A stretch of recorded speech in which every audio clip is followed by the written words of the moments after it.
Routine sa buhay ko, maaga nagigising, mga 4 a.m., nagre-ready na ako to work out.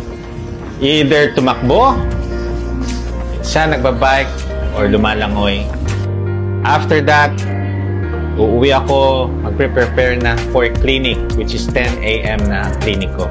And after the clinic, 12 noon, mag-rounds, uuwi ng bahay, alauna. Then, hindi natatapos ang trabaho ni Doc Brian. Dahil meron din online consultation tuwing hapon hanggang gabi. Ganyan po ka-busy ang aking buhay. Pero, meron akong routine na ginagawa para mapanatili ko ang aking kalusugan, para makatulong ako sa mga may sakit.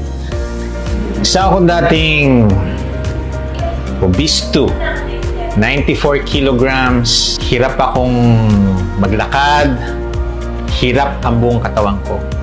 Meron din akong isang kondisyon na tinatawag na obstructive sleep apnea.